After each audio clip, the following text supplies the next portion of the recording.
technology. Morning, everybody. Charles Bickle here for the GAI Insights, GenAI News Briefing, rating the news essential, important, or optional, putting thoughts in your head and time in your day. All right, we have Tim, Ankaj, Luda, and myself. Got very interesting stuff here, everything from little open models from NVIDIA that look very powerful, through a very thoughtful piece by Mustafa Suleiman about the nature of consciousness, or appearing to be conscious AI. All right, Ankaj, this article first. Sure, thanks, John. So the first one that we have for today comes from Lenny's newsletter, and it Yeah, good morning to talks Lenny. And legal. I'm sorry, say again? Yeah, Ankash, we lost the middle of the sentence. Could you? You lost all the sentence here. Well, they're introducing a new development approach, I would say, that's more iterative and well, in the shape of an infinity. But Luda, what do you think here?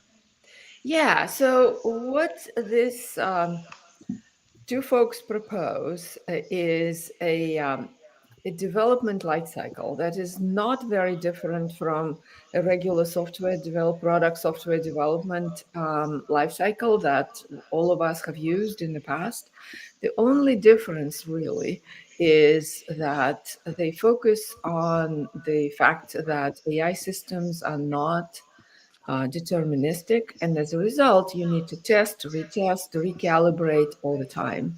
So if you could scroll to the graphic, Ankash, they just have this continuous calibration and continuous development framework. They advise not to rush into full deployment, but actually test the capabilities before you give AI more agency, they call it, and that is ability to work autonomously. So it's a six-step process where you deploy, evaluate the deployment, apply fixes, and their suggestion to do it at least 3 times before you actually go in production full speed on that. So nothing really new per se here, except the software development cycle is dropped into the AI world. And I think from that perspective, it's very important. It's a simple article that talks step at a time. And I think it is valuable for a lot of people, can be valuable for a lot of people out there who haven't discovered that on their own. So maybe optional to important, maybe more to important side. John. Gotcha. Yeah. The thing I noticed on this one, the second thing was just assumption of agency, which I think, one could argue is, or just on a continuum from have a subroutine, that's one kind of agency to, broader agency. But anyway, that other design element, I think it's another thing they highlighted. What do you think here, Tim? I mean, Yeah, you know, you can think- go all the way back to spiral development in the 70s.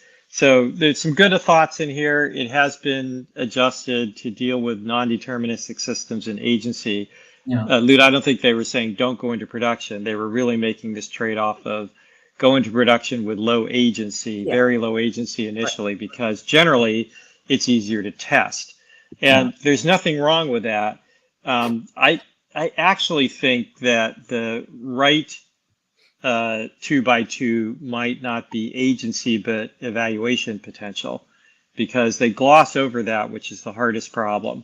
Yeah. That is, if you have a non-deterministic system, how do you evaluate whether it's working? We're going to talk about this a little bit later with the Amazon article and HBR. But that's the hardest problem in my experience. If I want to summarize a large set of documents, how do I create this reference data set and constantly test it and really make sure that I believe the summaries are accurate enough, at least, for whatever purpose it is I'm doing? If there are hundreds of thousands of pages of documentation in a complex topic, which is often the case, that's fundamentally impossible, right, to do at the detailed level. So you have to try and invent systems. So to me, this is sort of more on the optional than the important side. It's a useful framework. If people don't know this, they certainly should. It's really a good idea to have your control system in mind before you start, rather than after you finish. It's really a good idea to have your assessment and goals in mind before you pick technologies rather than after you implement. But even those things can be a little bit less clear because sometimes you just have to plunge in because you don't actually know what the technology is capable of. And that's largely the case here. So to me, there's a certain amount of you have to do a little bit of doing to even begin to understand how you would shape your goals, because it may be possible to do things you didn't realize, or it may be impossible to do things you thought were trivial. Sure. So it's a little bit more complicated than this. So it's kind of a 101. So I sort of assume that most AI leaders would be smarter than this. So I'm sort of leaning towards the optional side. All right. On the optional side, Akash, important optional, where are you? I'm on important, John. I agree with all the points that Tim and Luda made. I think we haven't seen a lot of articles that go into this much detail about how products should be developed in this Gen AI era, right? So Mhm. this provides sort of a ready reckoner, easy to read, and the framework as it is, it's not bad. So I think it's an important read. Yeah, so interesting. So much of the control mentality of IT has been deterministic controls, and it's starting to look more like a trading operation. How much risk do we have in the balance sheet? Anyway, all right, I'm going to go for important as well. I kind of felt like you did, Akash. There's things here. Some of it's a blast from the past. Some of these things are true of object-oriented programming. Other kinds of things have been around for a long time. But a good reminder, well written, and I agree with you, Tim. It's missing the evaluation piece, which is difficult, and we're also going to get into that. It's certainly in the HBR article, but in the thing Suleiman was talking about as well. Yep. All right, important is NVIDIA next, Akash, and you're all. Tim, could you please mute your mic? It seems like there's some noise coming from. And Akash, if you could describe it and then just go right into it because you're on that next article. Sure, John. So the next one that we have comes from NVIDIA, and it talks about NVIDIA's new Nemotron Nano 2 model. So this is a Nemotron Nano 9 billion parameters model and version 2 of that. And it's based on Nemotron Edge architecture of NVIDIA, where they replace some of the transformer layers with Mamba's safe space layers. So this model, this was distilled from a 12 billion parameter model, and is giving competition to Quen 3 8 billion parameters and Gamma models as well. So it's performing great on some of these uh, various evaluation parameters that are there. And also, I think it's a new focus area for NVIDIA now. They are focusing a lot on small models. So I think last month only they released some models under the Himba brand name, and they have been doing distilling of these models for long. And they recently released a white paper about how small models might be the future of AI agents. So I think keeping all those developments in mind, I feel this is an important read for an AI executive. Ankash, you might want to, in the summary, there's a graph, and I was very blown away by the right side, and that is throughput, 6 times better than Quen latest model. So this is fascinating. So they optimized it for that. And in fact, this is a very notable development for sure. Yeah, it reminds me of the article we had the other day about open source being inefficient in inference. All right. So, what do you think here, Luda? Yeah, I was with Ankash. I think it's an important development. They're really focusing on the smaller, faster, better models that can live on the edge. They're open sourcing it with testing data and training data and the like. So this is quite, from that perspective, it's also a good development. I think it's important. All right. And also very open, right? Almost all the data is available as well. Tim, what do you think? I'm optional here. This is a product announcement. It's a really interesting product announcement, but it's a product announcement of small open source models, which are potentially going to be important down the road, but aren't particularly important today in a larger sense. And the most interesting thing, actually, to me, was they released all the data sets. Yeah. That was quite interesting. So for developers and people building models, this could be quite important. But most of us don't build models, so I think for the general public, this is optional. It's a product announcement. It's interesting, but it's a product announcement. Yeah, I think I'm going to lean more toward important because as we talked about the other day, the Chinese are really dominating the open source models and certainly the small ones for sure. And so to have NVIDIA come in and release this and to do it much closer to true open with the training data sets here, I'm going to go ahead and give this one an important. All right. It also feels very democratic, so we can give that impression, even though it's not. Next article, Akash. Okay, moving on to the next one. This one comes from HBR and it talks about addressing Gen AI's quality control problem. Yeah, the lead author, Stefan Tomke, very thoughtful guy. Has had a huge career in new product development. So I think it's fascinating. What do you think here, Tim? I think this one's important and worth reading for most leaders. It's a bit long, but it is well written and goes through. It's also, I don't know, I don't have a good word for it. I'll say narrow because it really applies to product differentiation and product marketing, which is pretty broad, but still there's a lot of people who it has no impact on. Um, so it's for instance, I work in the services industry. It's hard for me to relate to how this would relate to our quality and how we would learn from this, but we might pick out a couple of things from this. But for anybody in the product space, manufacturing space, this is a great article and goes through in some detail how they have built what would have been talked about in the last article is a pretty high agency system, and that one that's in use of one of the largest companies in the world that has one of the most high volume retail websites, if not the highest volume retail website in the world. So it's good. I think it's important. It's a good read. Maybe I could almost be argued into essential on this one.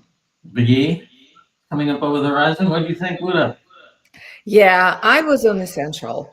Mhm. I think this is how Amazon, with all the techniques that are at their disposal, good technical people on the AWS kind of can provide insights. And they put this catalog AI system together that's proactively addressing the product descriptions and testing them and then adjusting them. But this is like we're talking millions plus products, right? And they are updating them at scale. So I was very impressed. And the depth of the article, they talk about what has been done, how they did it. I think it's important. It's essential read because it's working, right? And it's doing it. So it's good. I thought there was a little factoid in there that really inspired me about talking about an organization that's willing to learn and persist. I mean, when they first did this thing, 80% were wrong. And a lot of companies had thrown the towel there and say, like, why are we doing this? Akash, what do you think? Essential for me as well, John. I think to Tim's point in the last article about product development, right? So it's agency versus evals. So they have used evals very well here, and one of the methods for evals is LLM as a judge, which they showcase here in quite some detail. So I think for those reasons, essential for me. Yeah, I thought it was interesting. They had the statistical lookup. They had the AI as a judge, and I'm forgetting what was the third one. There were three. There were three things they detailed out. Anyway, this notion of to your point, Sam, what's the truth function, right? What's the evaluation function, and how do we do that? Right. Yes. Yep. Anyway, very interesting. Okay. And they discuss it in some depth of how you put the guardrails that doesn't work. How do you put rules in? And might or might not work. So that's actually is good insights in there. Yeah, and I think it also feeds into this notion that when we talk about our enterprise intelligence architecture framework, this notion that there's going to be deterministic and non-deterministic models in there. There'll be a mix of deterministic and non-deterministic techniques. When you think about, okay, I'm going Yep. to use a statistical match, which is more deterministic against a probabilistic, outcome. Then I'm going to put that against some quality function. These are it's a great day for the philosophers and the mathematicians, and it will continue to be so. All right, we're going to go Yeah.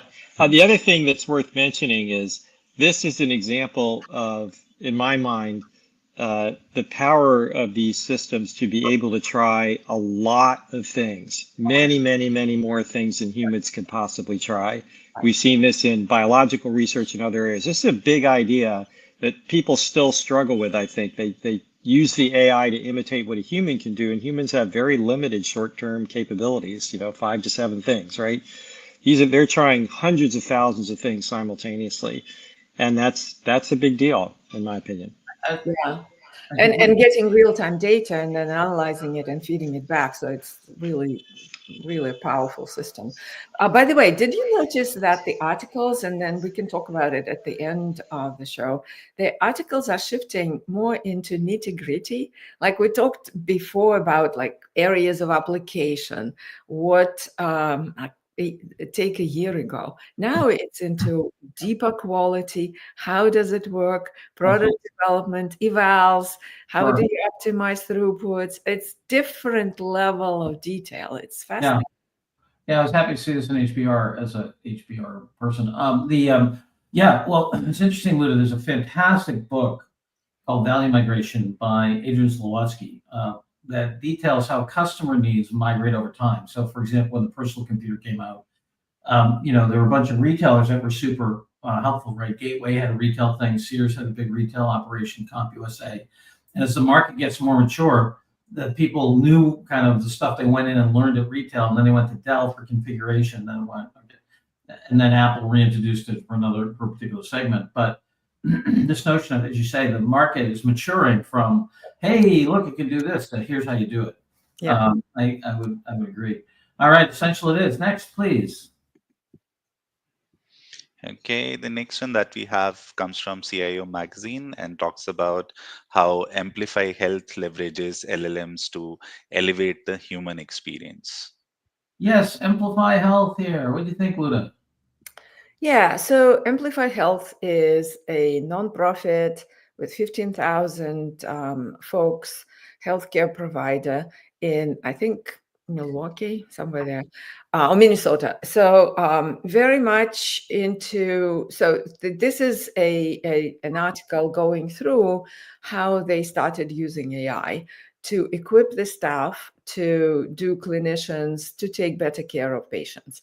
And so it talks about how initially they thought about what to do, right? What would be most useful, and then thought about and implemented the guidelines for quality, safety, responsibility, and the like, and then opened little experimentation places where people can, playgrounds they call them, where people can experiment with different models and different levels of prompts and the like. So and then they observed that a number of use cases evolved that they didn't expect.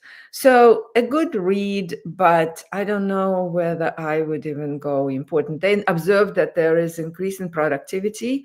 They didn't particularly measure, but they increased, they think, 30 to 40% out of all these use cases. So it's an interesting article, maybe to channel Tim back pocket somewhere, but I rated it as optional. There was nothing really new here per se. All right, Tim, what do you think? Yeah, I agree. I think, we get sort of personalities of publications, and this is a good CIO article, which is a bad article just about everywhere else. So it's better than some of the really puff pieces we've seen before, but it's still a bit of a puff piece. It's still high level. There are some good ideas here, however, particularly around, this idea of a sandbox. is much more important than people realize, because if you want learning to happen, number one rule in education, you need a safe environment for people in which to learn, because they have to be vulnerable in order to learn. So the safer you can make it, the better. That's why sandboxes are useful, because it's a safe environment. I can't blow up the company, whatever I do here. And so I'm much more likely to learn. So that's good, but it's pretty well known. And yes, they said, well, we got 30 to 40% in productivity improvement. That's a stunning figure if it's true, but they sort of mentioned it in passing with no indication of what the ultimate impact on the organization is. So it's a little light on the details, but at least there is some detail here, which there usually isn't. So, so this is, you know, to me, still optional because of the lack of depth, but better than most from this publication. All right, so we're going to go optional here. I felt the same way a little bit, kind of talking his own book. Not a lot new here. We're going to go optional. All right. Although, Tim, there is the learning environment called You Must Do It. Like, Ukrainians are learning a lot about Chinese drones right now. It's not that you can't learn in stressful environments. Humans are learning vehicles, period. Yeah. But the rate of learning and the quality of learning is dramatically affected by the safety component. Yes, for sure. All right. Next, Akash.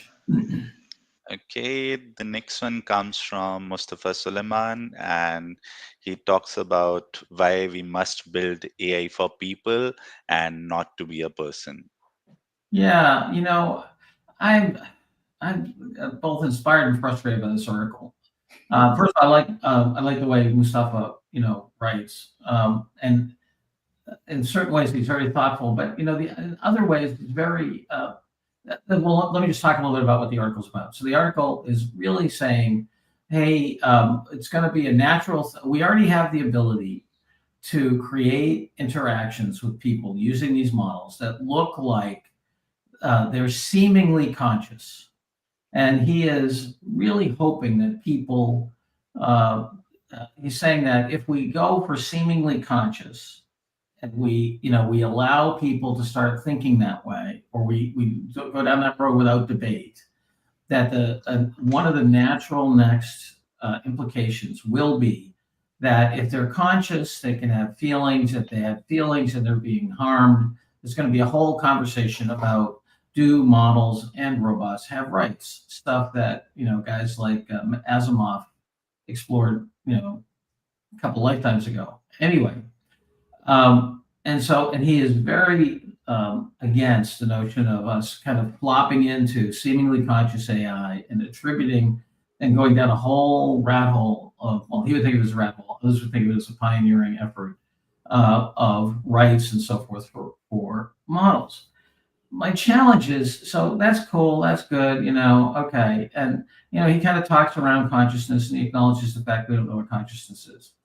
The thing that bothers me is that he doesn't avail himself, and this is obviously a brilliant man, he doesn't avail himself of any of the research that talks about why do humans anthropomorphize, how do they anthropomorphize things, what are some of the things we can learn in terms of doing that. So he has a very, very naive interpretation of anything that doesn't even acknowledge any of the work out there, like the stuff at MIT Media Lab, where I'm trying to remember the name of the researcher, where it was Kate Darling, you know, back in 2016, you know, found, you know, participants are hesitant to harm robots, you know, especially if they're nice.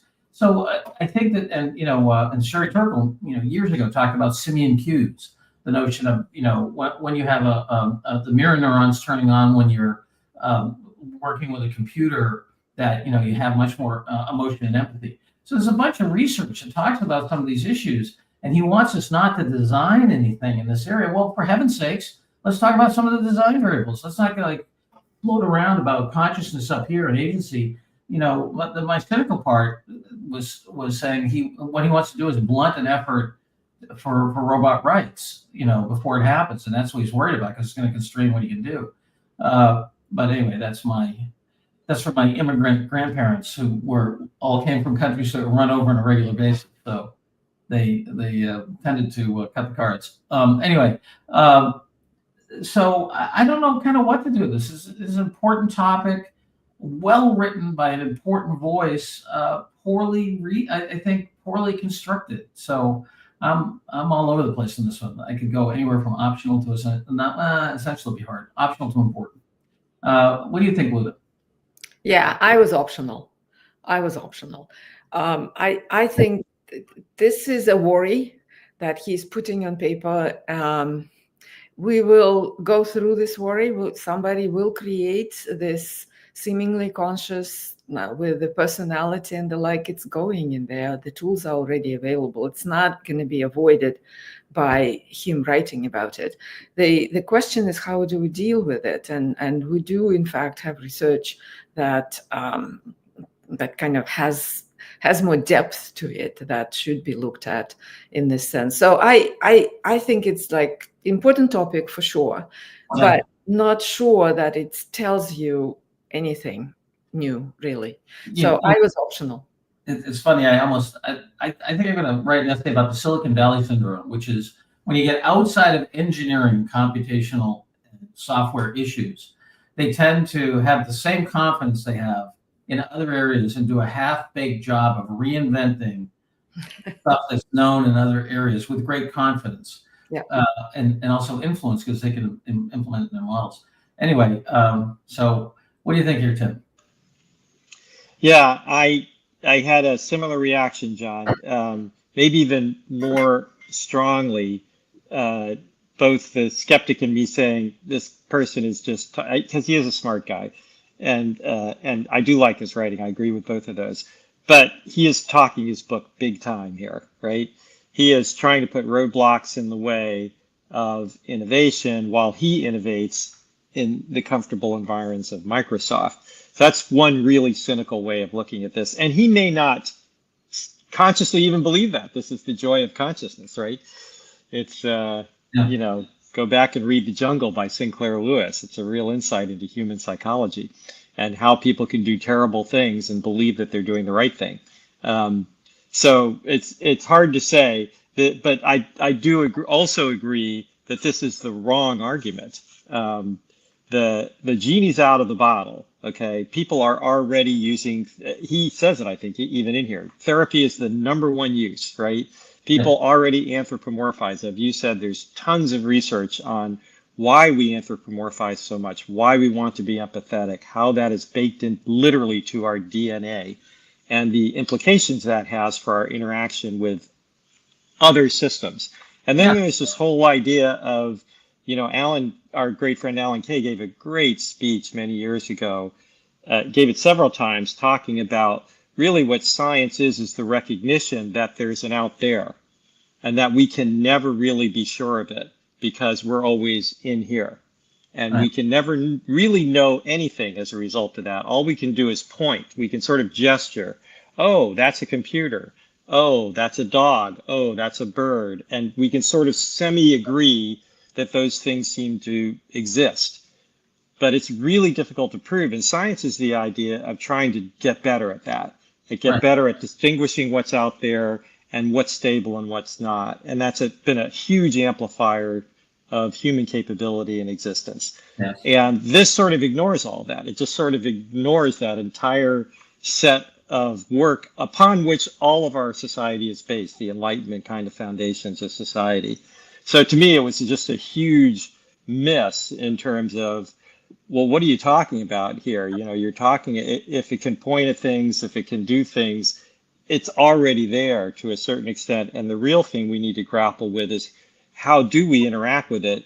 And his suggestion that we just don't, right? No, we're just not going to let that happen. That's just such a non-starter. Yes. I want to be a little bit mindful of time. I'm going to head for an optional on this one. You okay with that? Yes, John, optional for me. All righty. Last one. Let's go through it promptly here. 5 ways enterprises can slash. Yes. Yep. Right, John. Go ahead. So the next one comes from Hugging Face, and it talks about 5 ways enterprises can slash AI costs without sacrificing performance. All right, Tim, we need the cliff notes here. Where are we going on this one?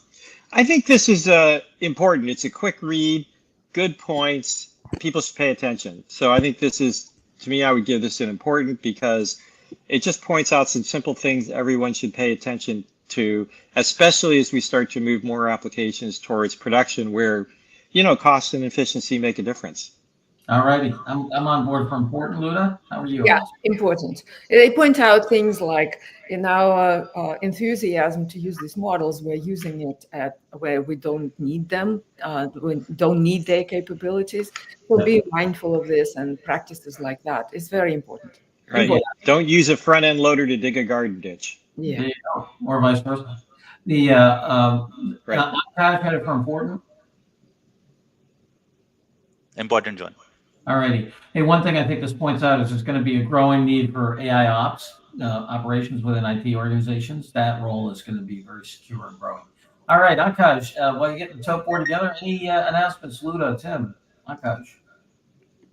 All right, no announcements. We have 1 essential, 3 optionals, 2 important. It's great to be with you all today. Thank you, Luda. Thank you, Akash. Thank you, Tim. Look forward to seeing you all tomorrow. Bye-bye now.